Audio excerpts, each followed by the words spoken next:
Hey folks, welcome back. So today's video topic, what I want to talk about is how to make your own sterile bandages at home.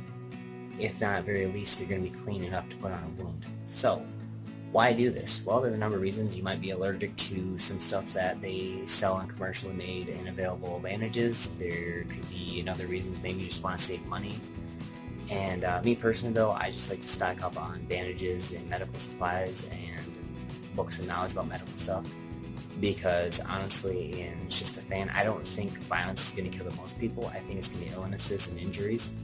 So this is kind of a good topic to learn right here. So, kind of the setup I have going on here. I'm just going to point out on the screen. I have a stainless steel mixing bowl over here. I have a cookie sheet. I have a serving fork. And I have an 8-quart pot with a 50-50 mixture of apple cider vinegar and boiling water. Now, before you set any of those out, what you want to do is clean off your countertop or whatever surface you're going to be doing this on, so like a table. So if you have bleach, just use the water-bleach ratio and clean it off to the best of your ability and stuff like that. However, do I recommend using bleach water to sterilize your bandages? You can if you want to. Me personally, I don't like the harsh chemical, so I just use apple cider vinegar, which has been proven to be 90+% effective against many different kinds of bacteria, viruses, mold, and mildew, stuff like that. Plus the boiling water itself will kill off 99.9% of all bacteria and viruses anyways. Now down here, the oven, I know I mentioned fan-wise, but if it's before fan, or if you found a way to make your oven work, or if you have like a Dutch oven or a wood stove that you can dry stuff on top of or above, on like say like a suspended cable above your wood stove, go right ahead and use that. It's kind of up to your imagination to think of how you're going to dry these bandages out in a safe, effective manner. So, moving on, what I have in here, let me show you guys. What I have in here is one of these. It's going to sound gross, but it's not. This is brand new. It's a actual cloth diaper. And for demonstration purposes, I'm not going to cut these up or anything like that because my wife will kill me. Anyways, though, in here though, I post bubbles. I have that sitting there boiling, and what you want to do is you want to have your gauze material in your pot and your cleaning solution sitting there boiling for at least 30 minutes plus. I usually go 30 to 40 minutes, and it's usually pretty good. Then what you're going to do, obviously you're going to preheat your oven while you're waiting for that to come to boil, and the 30 minutes you're going to preheat it. I like to do 400 degrees because again, most viruses, bacteria don't live past that temperature. They die way before it. So anyways, what I'm going to do is I'm going to take that gauze material out of the pot, I'm going to put it in the mixing bowl, and I'm going to put all the excess fluid back into the pot. I do that like 2 or 3 times, depending on the material. Since it's new gauze material, I'll probably do it 3 times before I cycle it out and put new solution, stuff like that.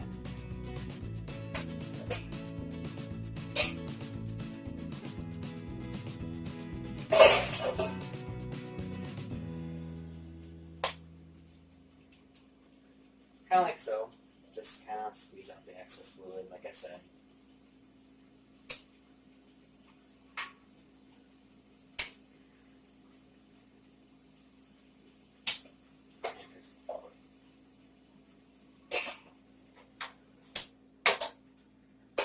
Now, at that point in time, what you want to do is you want to let that cool for probably 2-3 minutes, or at least until it's cool enough to handle and touch. You're going to take that, you're going to put it on your cookie sheet, baking pan, whatever metal flat material you have. And again, all this stuff has to be clean and sterilized to the best of your ability. And then what you want to do is you put it in your oven. I have one down in here already, kind of like a cooking show. So, I have this one. Now, firefighter tip here, if you're going to touch something hot, don't use the palm of your hand, use the back of your hand. Because you don't really put pressure on anything like that. So this is actually really dry. Just hot, but dry.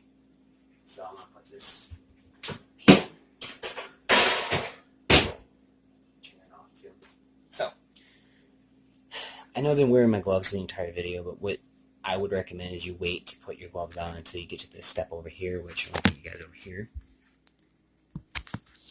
Perfect, okay.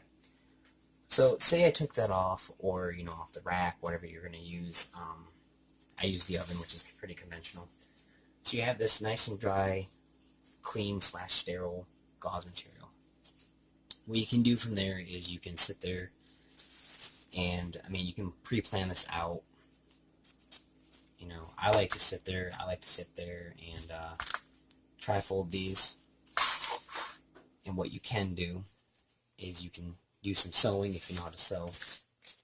If not, learn how to. It's a very valuable skill. And you can sew these together, and you can make one long gauze roll that's pretty wide, or as thin as you want it to be, or as thick of it, whatever. Me personally, if I were to use these, what I would decide is I'd probably just tri-fold them, and I'd roll them up so they can be applied either as a gauze pad or as a gauze roll. I may do probably 2 or 3 as a gauze roll, but just show you guys, you know, you can, it's really simple to make these things. It's super easy, super quick, super cheap. Right there. Boom, you got 2 of them in here. Now, what I like to do, because I don't have like one of those vacuum seal things that you have in the kitchen, I like to go most of the way zipping this bag up.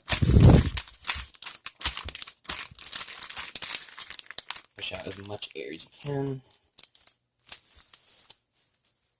And there you go. It's somewhat vacuum sealed. It's not the best in the world. But right then and there. So that's it, ladies and gents. That's all I have to do to basically make sterilized / clean gauze rolls in your house. Again, you know, it's a very simple, easy, good trick to know. Just so you can have excess bandages on hand, or, you know, worst case scenario, help's not on the way and you have limited to no medical supplies on hand. Now you know how to make at least sterile gauze rolls and bandages that you can help somebody out with. Now there's other stuff you got to learn about wound care and stuff like that, which will be probably my next video that I put out, is how to take care of wounds and like the process it's going to go through and stuff like that. So hopefully you guys found this video entertaining, interesting. It's going to encourage you to thirst for your medical knowledge to expand and grow along with your medical skills. I always encourage this with people, even if you don't plan on doing anything with medical field career-wise. You know, it's always a good idea to learn medical skills, because you never know when you're going to be the one that needs to help people. So anyways, thanks for watching. Hope you guys like it. Subscribe if you like it. Leave a comment below. That'd be great. So, you know, see you guys later.